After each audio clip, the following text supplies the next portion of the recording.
Oh, thank you, Jackson. And I also want to thank Katie and Natalie for being here today.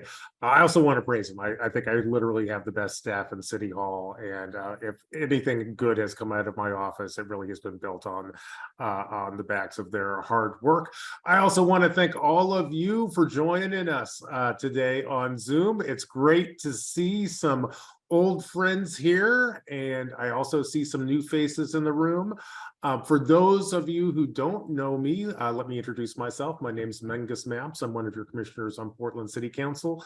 Today, I thought I would just talk a little for about 5 minutes to give you a sense of what I'm working on. And then I hope that the rest of today can be essentially a dialogue where we can take questions or I can take feedback and we can actually dig into the state of the city. I should say I've been on council for I think about 2.5 years at this point. On council, I am your commissioner in charge of the Water Bureau, the Bureau of Environmental Services, and PBOT. So if you have a problem in one of those areas, the buck ultimately stops with me. So this is a great place and a great time to raise concerns you have in those spaces. If you don't have a question or concern tonight, but at some point in the future, you have an infrastructure problem, please reach out to our office and we'll try to sort you out. Tonight, I also want to talk a little bit about my priorities outside of my own bureaus. And while there is an awful lot of stuff going on in the city, I know from experience that Portlanders are awfully concerned about houselessness, public safety, and economic recovery. So I thought I would just take a minute or two to outline my thinking in those spaces. Let's start with houselessness. One of my frustrations since I've been on council is the fact that despite spending literally hundreds of millions of dollars to house the homeless in our community, every year, the number of folks who sleep on our streets every night has actually increased. I think that's unacceptable. It's my goal to reduce the absolute number of people who sleep on our streets. And I want to do that year after year until we ultimately make Portland, or houselessness in Portland, obsolete. I know that sounds like a grand challenge, but I actually believe that we can accomplish this. Here, I think our challenge isn't so much that we don't have enough resources on the table. I think our biggest challenge in ending houselessness is the fact that, we don't have a coherent plan to end houselessness in Portland. So here's my plan to end houselessness in Portland. I think or in our community, basically addressing houselessness issues or is basically a shared responsibility between the city and the county. In that framework, the city is largely responsible for taking care of physical spaces like sidewalks and parks and open spaces. And the county is responsible for providing mental health services, alcohol and drug services, literally sending out outreach workers to help connect people who currently are living on the streets. Now, one of the ironies and challenges in this space is that the city and the county just do a terrible job of coordinating our houseless services. This is particularly frustrating for me because the city gives tens of millions of dollars a year to the county to support our houseless services system. But at the same time, as a member of city council, we have almost no influence over how those dollars get spent. That's deeply problematic and one of the reasons why the streets of Portland look the way they look. And that's also one of the reasons why most recently I voted against renewing the contract, which creates the joint office. The joint office is a joint project between the city and the county, and that's where basically our houseless services system lives. I think the city and the county need to work together on this project, but I'm not going to vote for extending this contract until it clearly specifies, the parts of the houselessness crisis, which are a city responsibility, the parts which are a county responsibility, and the parts that are a shared responsibility. I'm confident that we can get there, but frankly, in order to get there, I think that's really a matter of leadership. Everyone in the room is aware of this crisis, but for years at this point, we just have not been able to get that very basic policy work done, and I am committed to getting it done. Let me share a couple of thoughts on public safety. Like you, I have been kind of horrified by the rise in crime that we've seen in Portland over the last several years. You know, if we were to go back as few as like 7 years, Portland was averaging around 15 homicides a year. At this point, I think last year we approached 100 homicides. And then if you take a look at things like retail theft, auto theft, certainly our fentanyl problem, all of this has exploded and gotten much, much worse in recent years. It's one of the things that is undermining the lived experience of being a Portlander. This is unsustainable. I think we got to do better, and I think we can do better.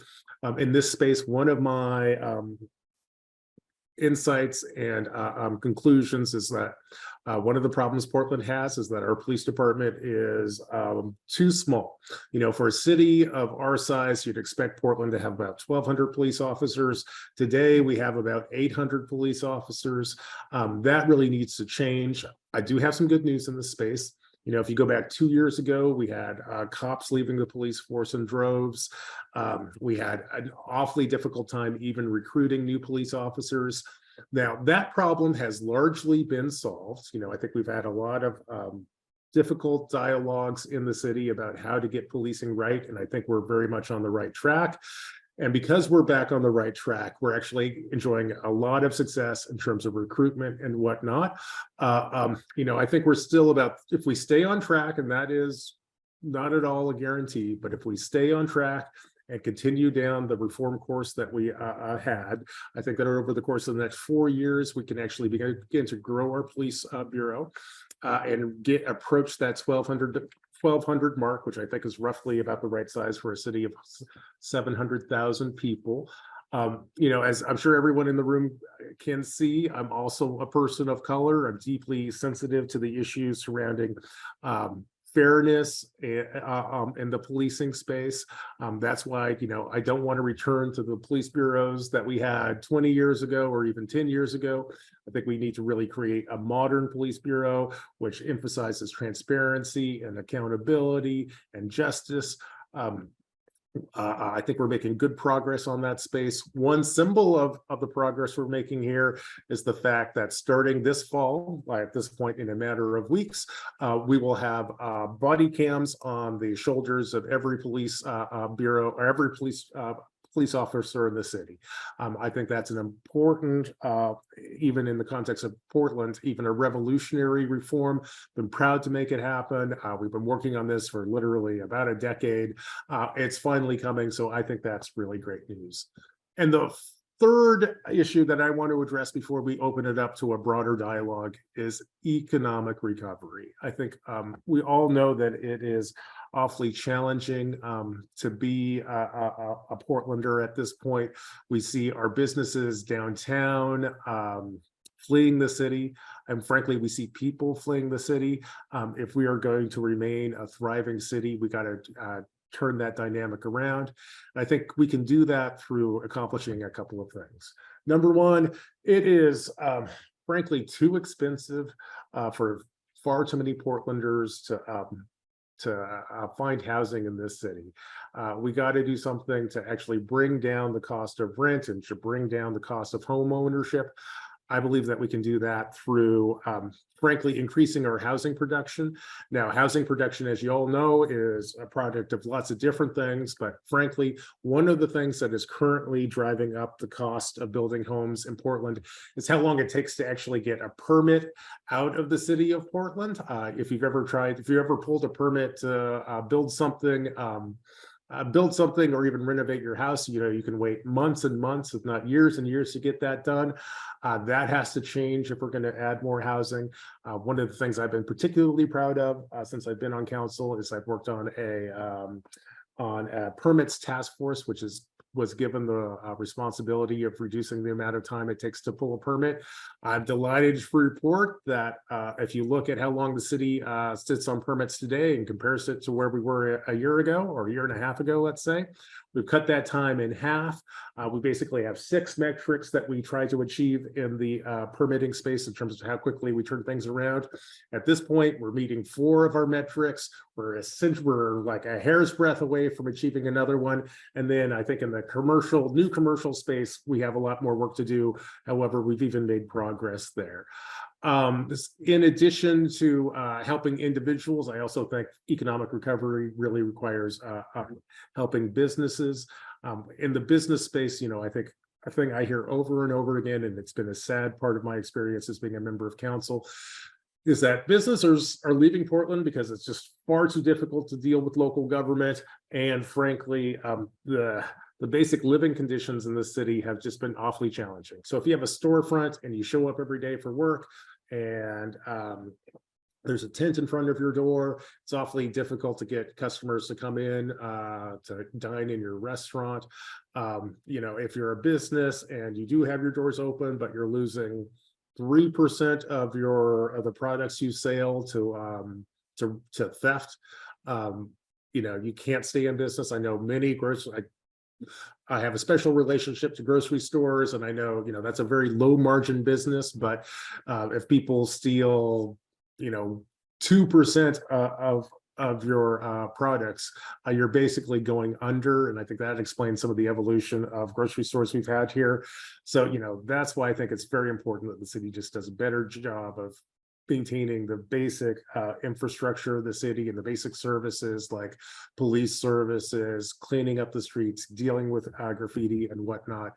I think once we get the city cleaned up and back in shape, it'll be possible for people to actually start businesses in Portland again and grow businesses in Portland. I believe that that's the future we can have. And if we continue to work together as a community, I think we can actually get there in a matter of a couple of years. So that's what I've been focused on. I know that many of you have other concerns too. So this might be a great point to transition from my monologue to having more of a dialogue. And I see Janet has her hand up. Hi, Janet. Hello. How are you? Can you hear me? I sure can. Yes. Oh, okay. Let me rip off my my camera thing.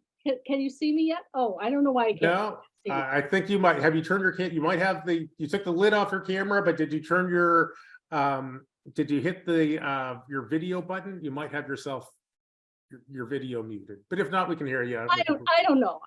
That's fine. Before and it's not working. So anyway, thank you for taking my question. Sure. I live in the Madison South neighborhood. Yep.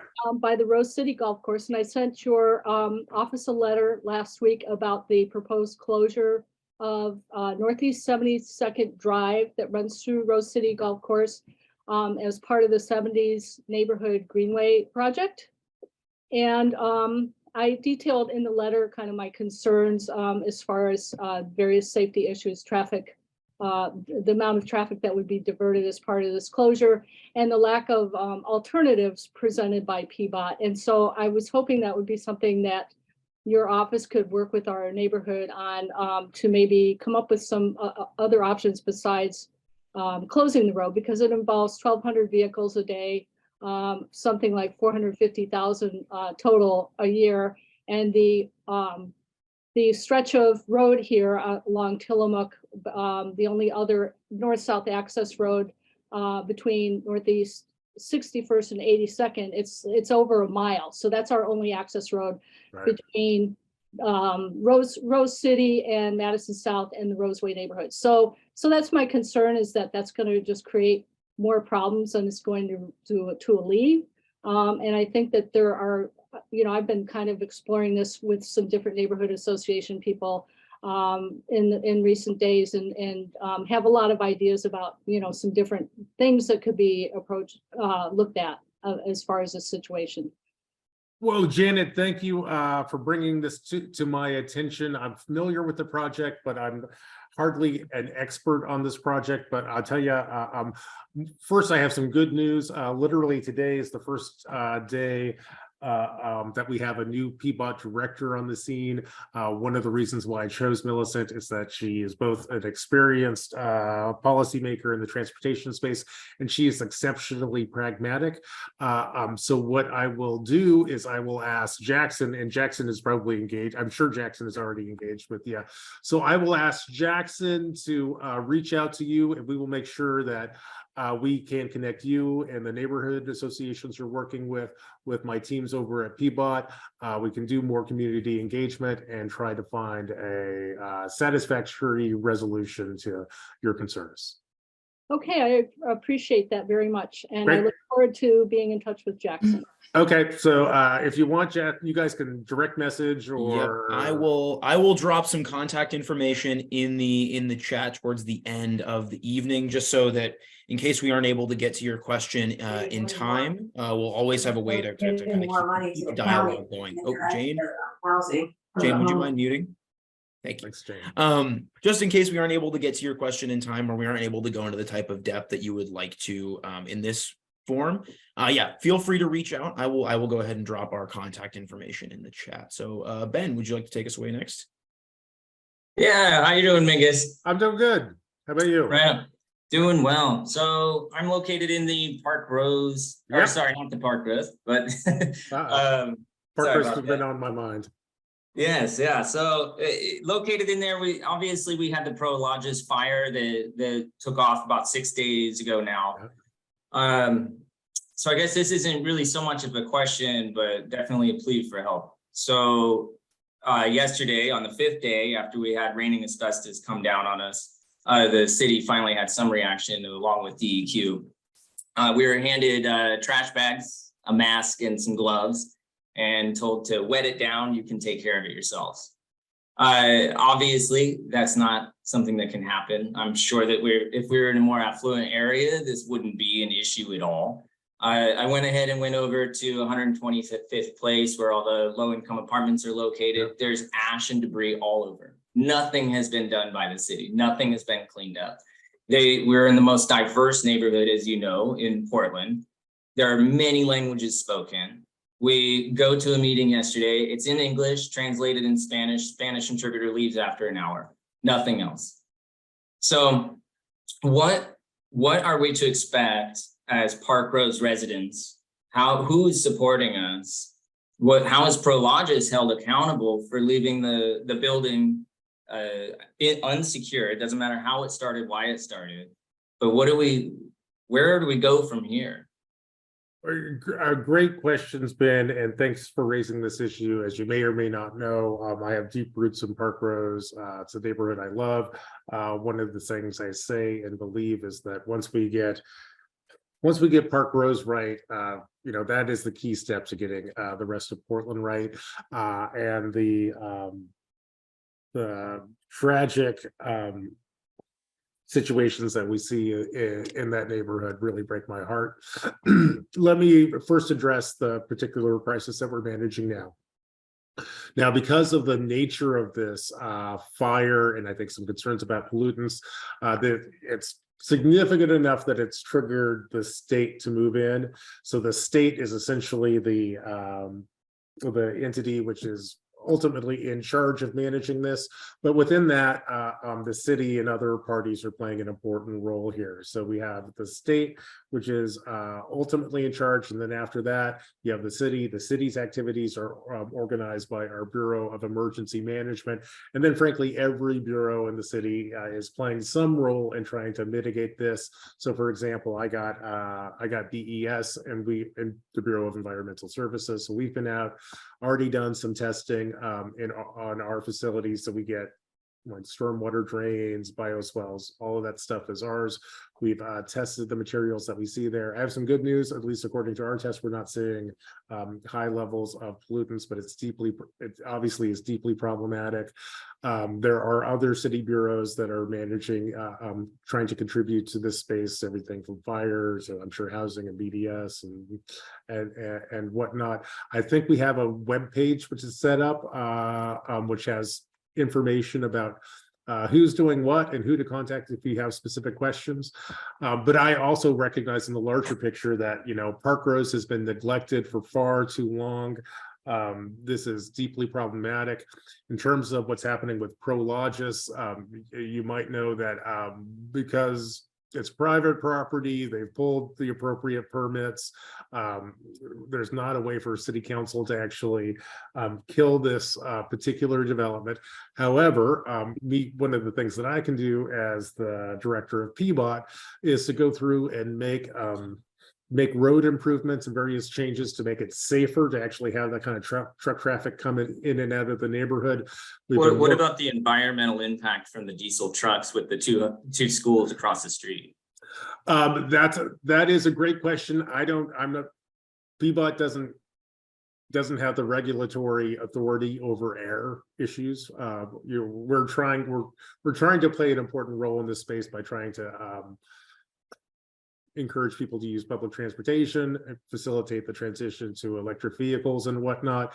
But I don't have a specific hammer. The state is actually the entity in Oregon that actually kind of governs the airspace. Frankly, this is a question that has been floating around the city. Should we get more involved in regulating clean air? I personally think that we should. Frankly, that perhaps is an opportunity that now that we have the Clean Energy Fund, so there's some resources that potentially could be used to this space. But Ben, I don't have any great answers for you today, but I will make this commitment to you. I'm committed to Park Rose. I'm committed to helping and facilitating and being part of Park Rose recovery. I'll be out in the neighborhood talking to both the business association, the neighborhood associations, the school district, and my many, literally dozens of friends I have in the neighborhood. Both Katie and I are kind of creatures of Park Rose. We'll work together with you. I'm really convinced that something different needs to happen in this space. The fire was particularly unsettling, and I'm convinced and open to trying to find a way to reboot what's happening in that space. So one of the things, I will literally have a meeting with Commissioner Rubio tomorrow where I want to begin to, or continue to explore with her what we can do here. What's going to happen for the people that are living in the low income apartments behind Prologis that have contamination all over? What are we doing for those residents right now, today? It's now day 6, right, and nothing's been done. Well, I will say, frankly, I do not know what the solution is, partly because we have many entities at the table. I'm most familiar with what my bureaus do. So we've gone out and done testing of the bioswales and the bioswales, the gutters and whatnot. I know PBIM, and this might be, if Jackson can find the webpage, which actually provides some guidance as to who to call about specific concerns. And I will tell you, I will continue to lean in and try to find a solution here. Yeah, we need help. I mean, grandma's not going to be able to go up on her roof and take care of the asbestos. Yeah. Right. The people that are working 3 jobs and doing daycare don't have time to care about what the ash is all about anyway. Yeah. So it's all of our responsibility to try to make sure that we're all in a safe area. But Park Rose isn't right when we have debris sitting in our streets right now and no plan to pick it up other than somebody coming in and giving us gloves and a mask and saying, just wet it down, you'll be fine. Ben, I hear you. And here's the thing that I will pledge to do is I will, tomorrow we'll have, I think, everybody on council, at least in the building at the same time. I'll begin conversations or continue conversations with my colleagues on council and the folks over at the Bureau of Emergency Management to see what our plans are. And I'll make sure that we share that back with you. And if there aren't sufficient plans, we'll begin a dialogue with you to figure out how we can go out and help people clean up. Yeah, I appreciate it. Your voice is a lot louder than ours. Unfortunately, Park Rose has been forgotten about for a long time, and I think that we've been banging pots and pans for a long time, and Yeah, I know. Yeah. I think that this is more evidence that we just are not on the radar. I hear you, Ben, and I feel your frustration and disappointment, and I appreciate you holding me accountable here. And the pledge I can make to you today is I will continue to work to try to bring some environmental justice to the people of Parkrose. Yeah, I'm worried about the long-term effects for my own kid. As a dad of a 14-year-old and a 12-year-old, I totally get it. And I know it's right across the street. You know, in the context of just the trucking issue, you know, I've directed PBOT to do everything that we can to redesign those roads and whatnot to keep the kids safe. And I will do the same thing around this fire issue.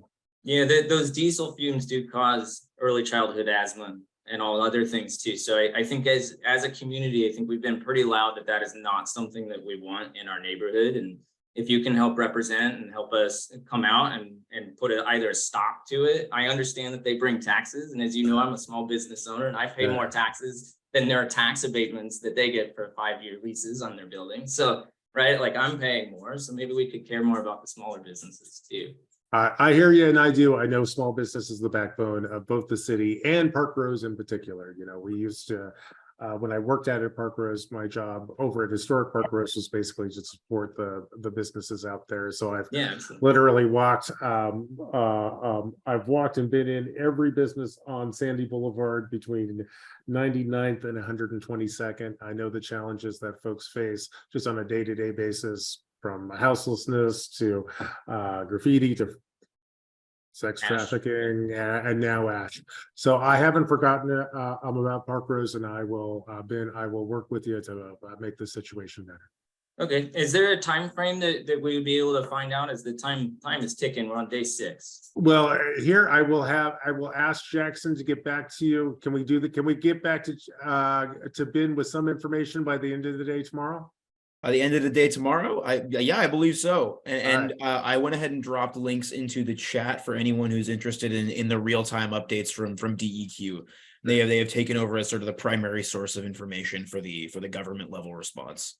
That was some of the issue too, is that they had told us to go ahead and bag the asbestos inside a bag and then give it to Metro. But if anybody has ever gone to Metro, you know that you have to have all of that stuff tested, and otherwise you're fined. So we don't want to be throwing that into Metro where their employees are going to end up getting, cancer as well. Sure. So Ben, I think one of the reasons why the guidance on ash disposal shifted is that DEQ did additional testing, and they found that the level of asbestos that's actually out there in the community is very low. And I understand why we all have seen the picture of the big hunk of ash in the park, I believe it was, that did test positive for asbestos. In terms of the things in my world, I can tell you I've done some environmental testing in my infrastructure. I'm not seeing asbestos.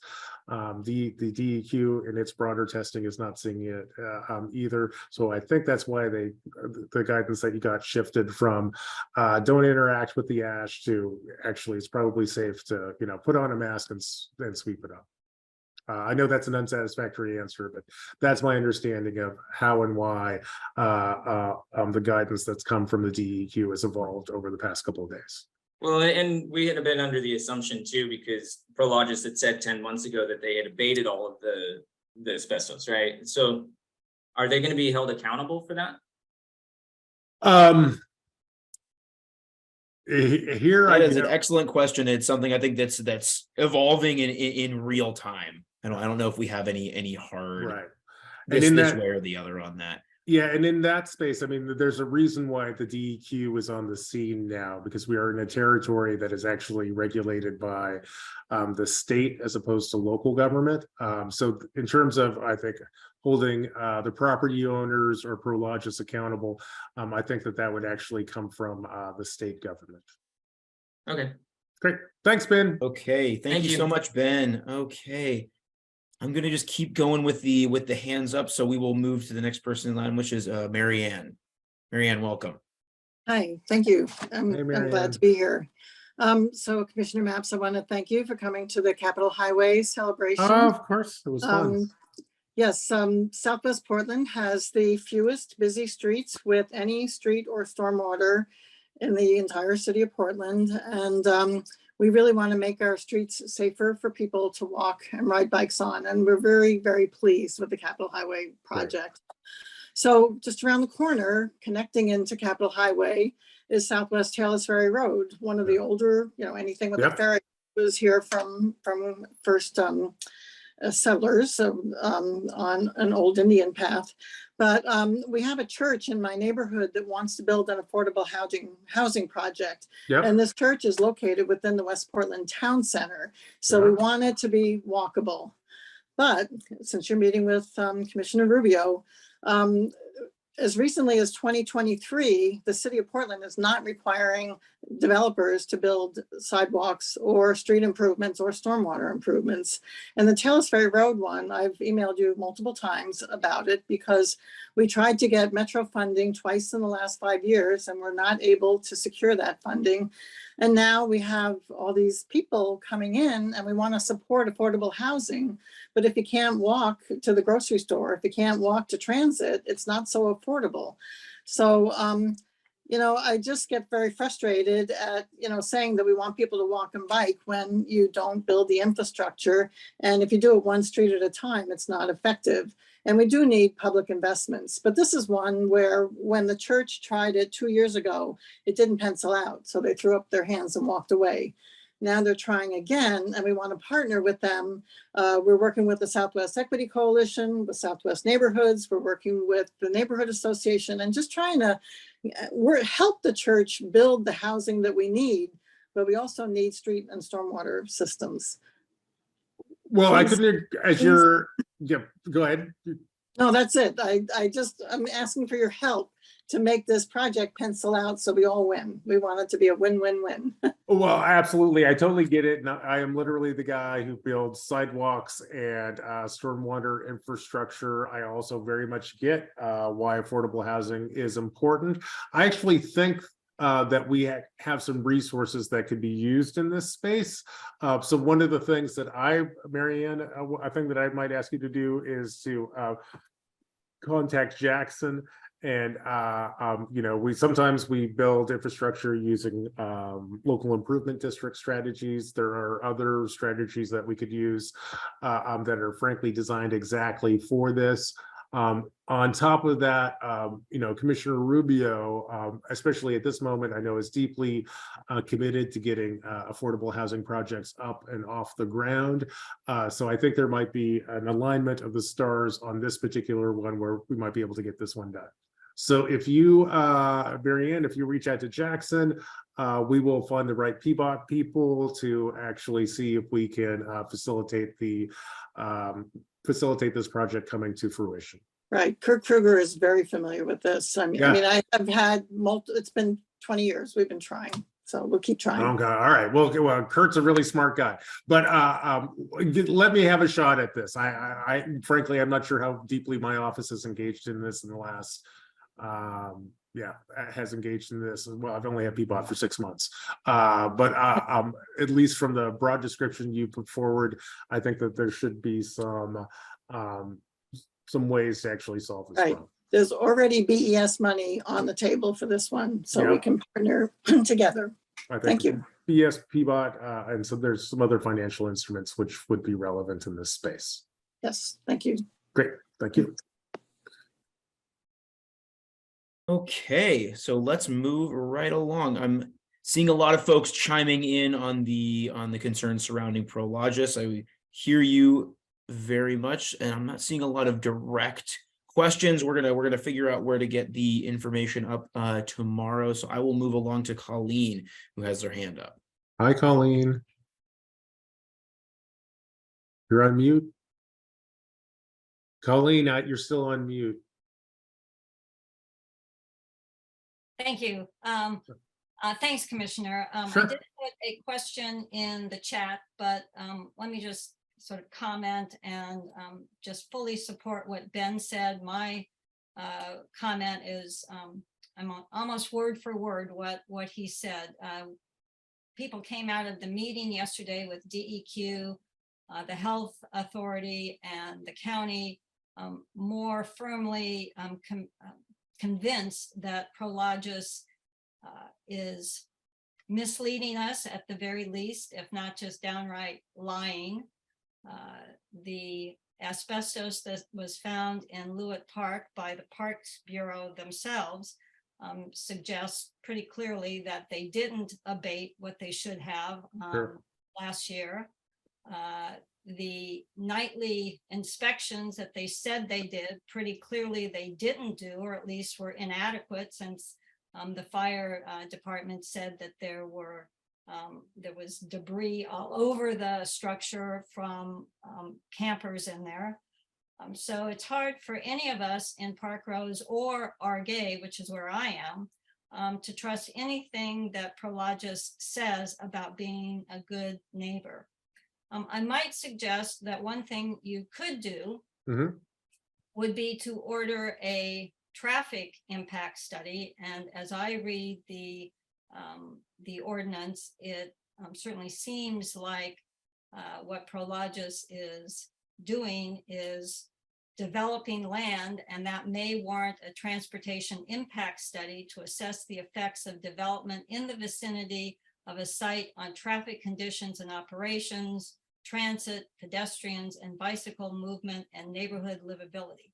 I don't think that's going to stop them, but it might maybe force them to at least be a little more honest with what they plan to do in this neighborhood if they go forward. And of course, all of us here would prefer that they not go forward. Colleen, I hear you loud and clear. I'm not sure how reassuring it will be. Well, I have two things to share with you. Number one, the lever I really have in this space is PBOT. We have been basically studying traffic patterns there very closely. I'll take a look at maybe taking the formal step of ordering a traffic study. I know that we have looked at it closely and have already kind of designed a set of infrastructure changes that we think will make this space safer. But I will follow up on your suggestion to see what our options are in terms of just actually ordering a formal traffic study. And I hear everybody's concerns, and I would feel exactly the same way if this was, well, I feel exactly the same way. I'm a little bit suspicious of what a little bit suspicious and a little bit distressed by the mixed messages that we're hearing on the presence of asbestos in this ash. One thing which I can tell you as a guy who's not part of Prologis, I just have environmental services. We do testing. I've gone out and done testing for BES, and we're not seeing asbestos in our in the ash that's in your gutters and bioswales. So I recognize that doesn't completely eliminate your concerns, and I'm not, I was not part of the asbestos abatement plan over at the old Kmart site, so I can't promise you or attest to what's happened. I can tell you what I see, what we're discovering as we go out and see it. But I mean, I hear your concerns. I'll continue to work with PBOT to make sure that we do everything to keep kids safe who try to navigate that neighborhood. I'll work with my colleagues on council to see if we can find any other options. I very much hope that this project goes in a different direction, and I will continue the conversations I've been having with my colleagues on council to figure out how we can maybe facilitate this moving in a different direction. Okay, all I would say is, and again, I think this is what Ben said, we've been getting incredibly mixed messages. They closed the park. We were told that there was asbestos, that people should stay inside, that they, that they shouldn't do any activities, not walk your dog. And now we're being told that there's no asbestos. I mean, it's just hard to. Yeah, and so I think that the initial sort of guidance from PBEM and from DEQ was, once they verified the presence of asbestos in one sample, they decided to act with an abundance of caution, essentially act as if there may be asbestos in a wider variety of samples of ash. And now that we are actually going through and finishing a lot more testing from sites sampled, like the commissioner mentioned, from our bioswales and from areas around the community, we are not seeing asbestos at the same levels. And so I think we can certainly trust DEQ's assessment of the situation right now, and trust that they'll continue to keep us updated going forward. Well, but DEQ said that there was asbestos, and what you just said was that there wasn't asbestos in the quantity that maybe they first suspected, but it's saying it's not in a high quantity doesn't mean that there's no asbestos. And you've got people who are frightened about that and the impacts, and saying that it's a low quantity and it's not gonna, it's a short-term phenomenon and it's not going to cause any health impacts and you shouldn't worry. I got to tell you, that doesn't really make people feel any better. Yeah, of course. Yeah. And so the most recent statement from DEQ is that they were finding, and I believe the direct quote was little to no asbestos. So there's certainly cause to be wearing PPE. So wear a mask, wear gloves when we're going around cleaning this up. So absolutely want to make sure that we're taking every possible precaution. Absolutely.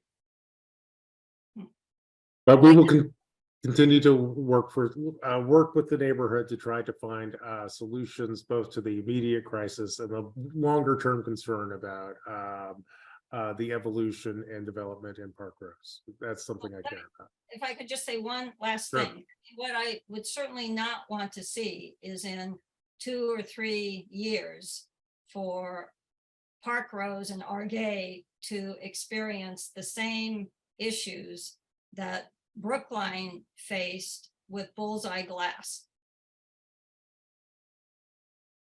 I hear you, and as a guy who literally used to live across the street from Bullseye Glass, I know how unsettling that is.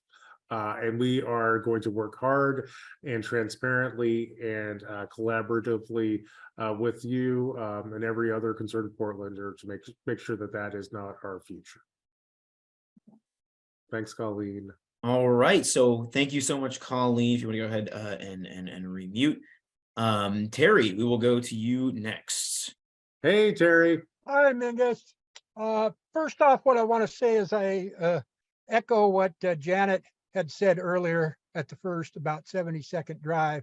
Yep. And hopefully we can get a multi-use path on the side of that, maybe part of the 200 million that Metro is doing. But there's Okay. other issues that are associated with that as well. Okay. At the west end of the golf course, PBOT wants to make Snake Hill 61st Avenue one way. And that is way too steep for bicyclists. It's a safety hazard. And the neighborhood is against it, but we can't decide, or Rose City is against it, but we can't decide whether that should just end there or should there be another route. And that's where we're at. And that's, I don't think, why you heard anything from us. But my big question is 82nd Avenue. Okay. And you know that I have sent you some emails. I've gone to a couple of the workshops and they're talking about 10 to 11 foot lanes. Well, a bus and large trucks are 10.5 feet wide, mirror to mirror, these large, wide trailers that they pull. None of these vehicles can stay within the lines. Narrow lanes like that are unsafe as far as I'm concerned. You got to give at least a little bit of wiggle room on both sides, which means a 12-foot lane, and that would give you 9 inches. Secondly, there's talk about possibly taking a lane away. Where's the traffic going to go? Where's it going to go?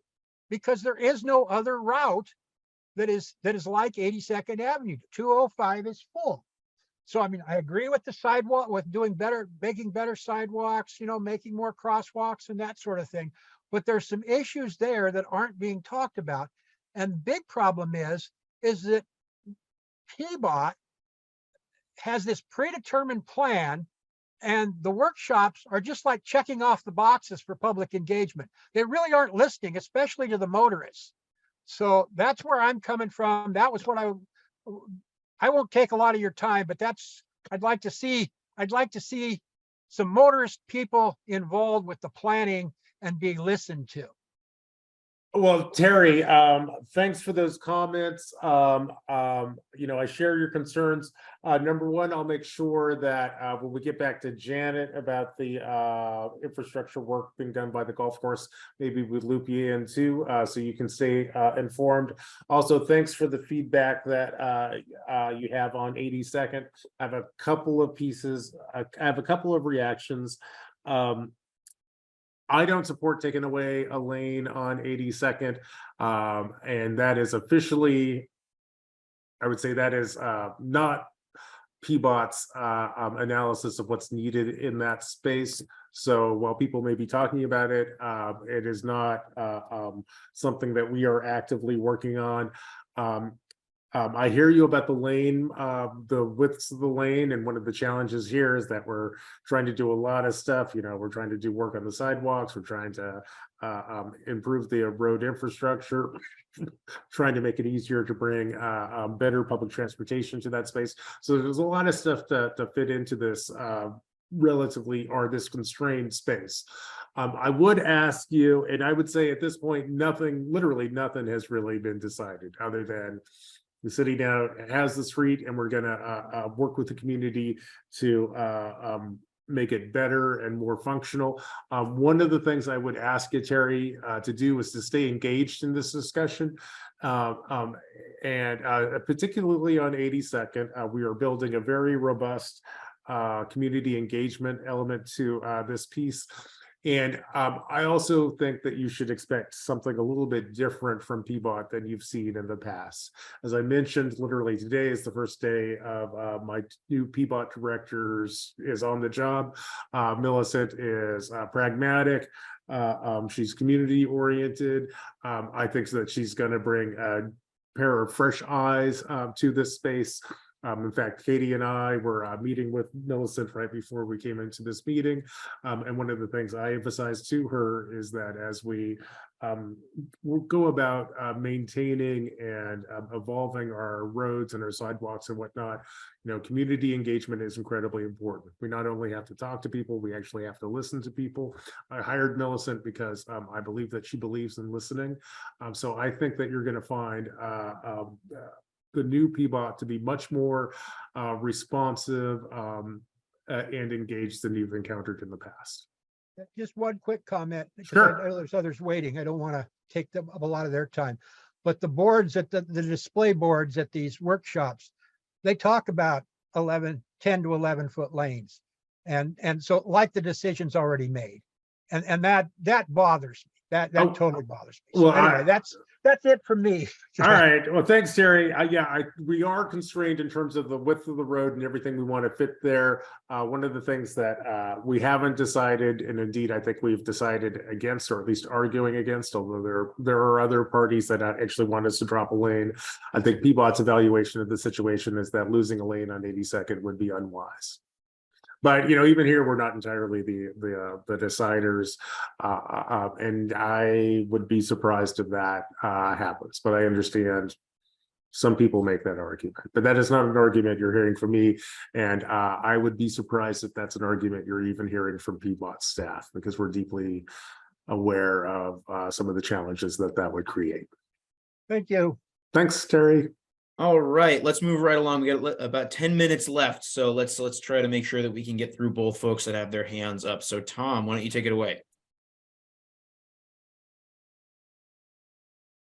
You're still on mute, Tom. Okay, sorry. No problem.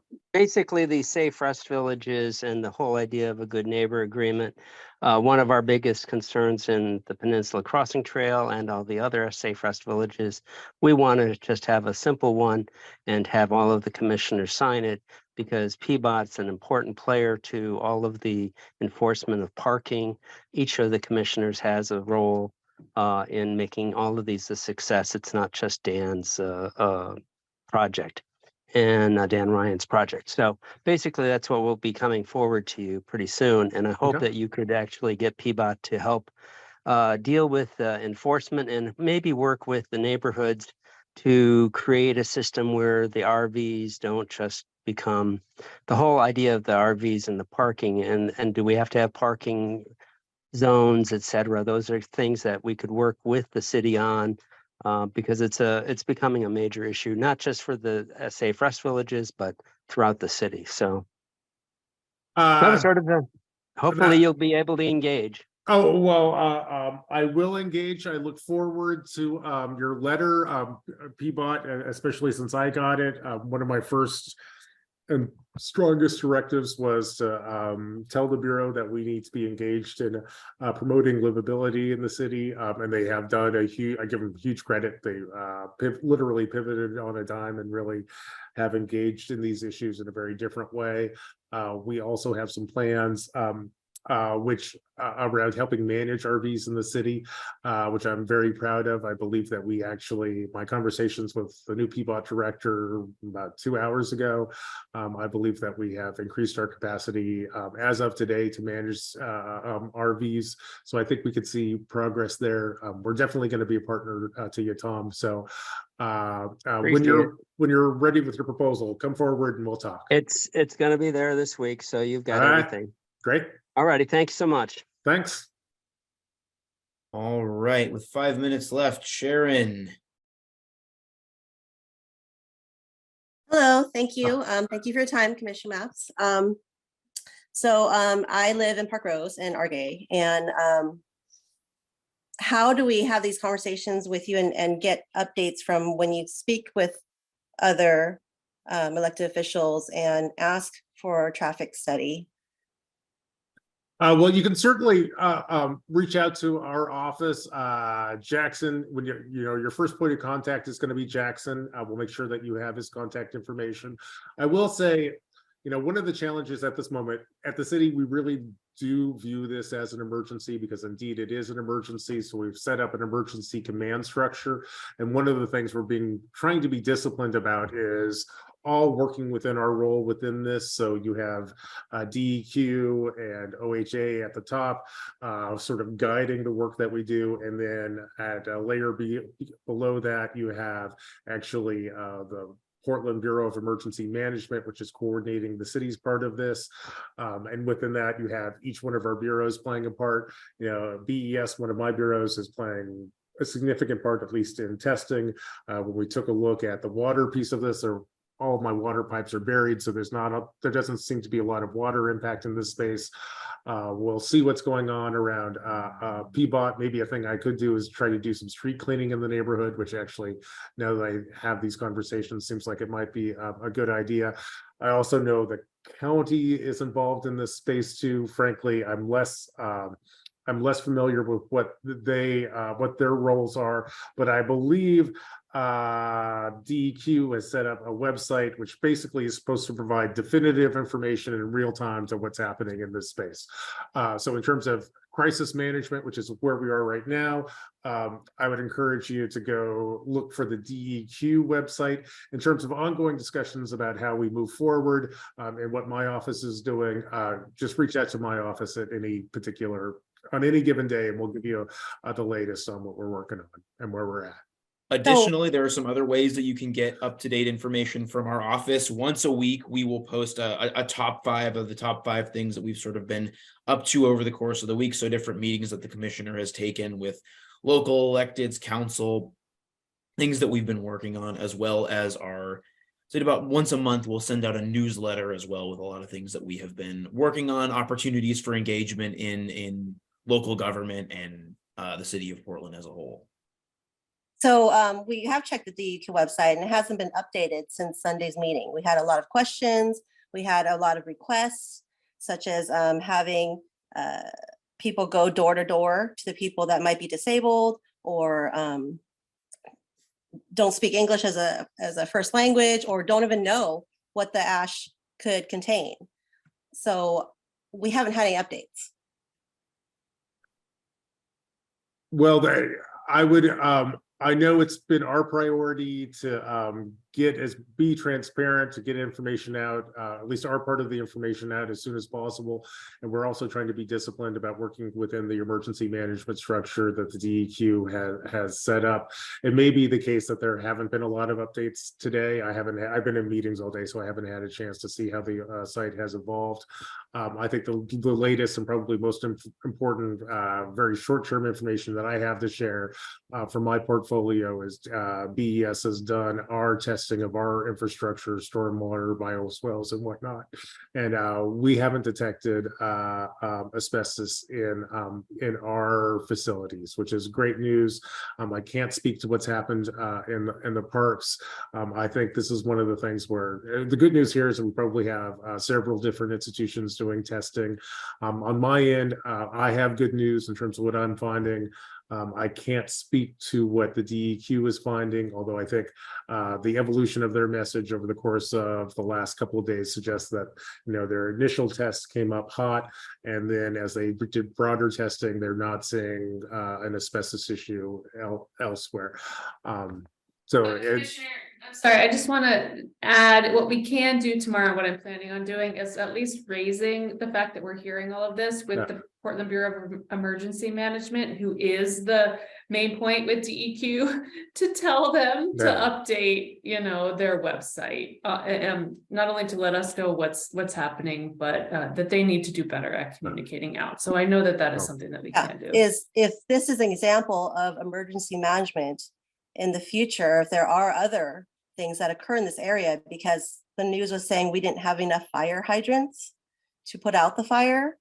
We're even concerned about what they use to put out the fire, and if it's going into the Columbia Slough, if it's, you know, even though we're not worried about the asbestos getting into the groundwater, what about all the chemicals or whatever they use to wash down the building, and what environmental impact that goes with the Bureau of Environmental Services.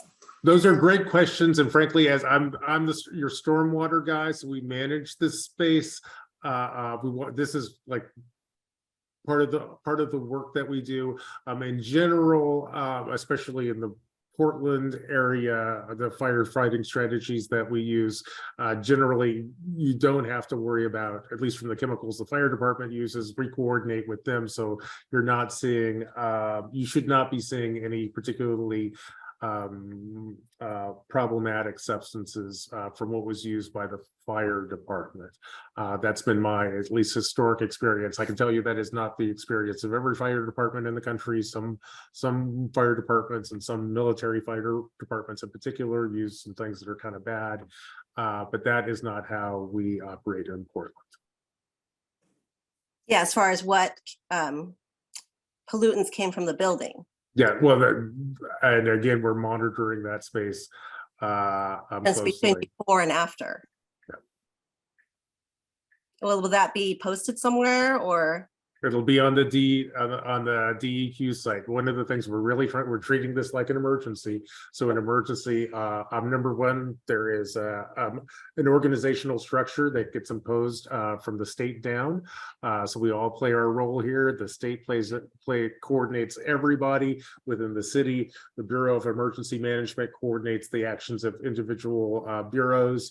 And some bureaus have more of a role to play in the space than others. Environmental Services has a relatively narrow role. Basically, we've gone out to do testing around our infrastructure, which is a pretty good monitor in many ways, because ultimately everything basically winds up in our sewers.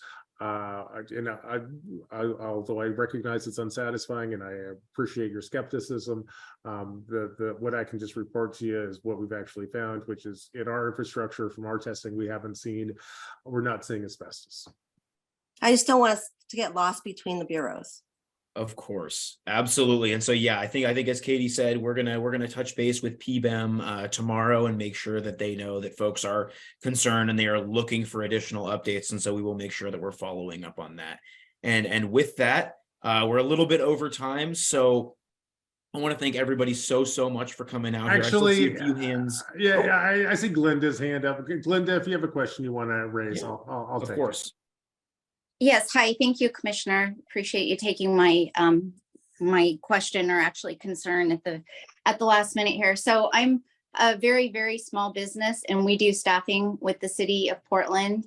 And it's been kind of a wild ride for us this last year. Over 2/3 of our staff, so of over 20 people, 2/3 of our staff went on to be FTEs at the city of Portland, which is great. That means we make great matches, but it also wiped out all of my internal staff, but one person. And it has, I'm glad to hear about people caring about small business, because we are constantly advocating for the city of Portland. When we're talking with people in the community every day, talking about how great of a place the city of Portland is to work. And yet on our end, we're not being treated. I don't feel like we are being treated fairly. And I don't think it's any one person. I think it's a systemic issue. I think it's an institutional issue. And most of our people aren't even on staff where we can recoup our onboarding costs before they're taken as FTE at the city of Portland. And that is my main concern is we consistently give great people, but what happens is when we're great at our jobs, we get penalized for being great at our jobs. And that's a hard one to sit in our soul, is when we're great at our jobs, we get penalized for doing our jobs. I hear your frustration, Glenda. I think we might have even talked about this sometime recently, if I recall Yes. correctly. And Yes, we're talking about environmental services employees, if I'm It's all three of the bureaus that I work with. okay. Yeah. Water, transportation, and BES. Okay, well, I'm most familiar with bringing some of those contracts in on the environmental services side. I'll tell you sort of how we got there. Number one, thank you for being a great partner to help run the city. One of the things we're both hearing from employees and contractors is that they were hoping to transition into more permanent work. And frankly, it turned out for us to be more affordable to do that. So we were both saving money and I think making employees happier. I recognize that that is a big blow to your bureau. One of the things that is very hard to come by right now are great talent, and you've been a great partner in connecting the city with really good talent. Listen, I hope that we can continue, and I fully intend to continue to work with you to help get the people's work done.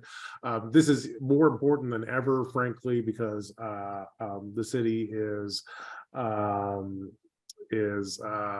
rifled with vacancies, so we're having an awful hard time filling the jobs that we have in the city and making sure that we're doing people's work.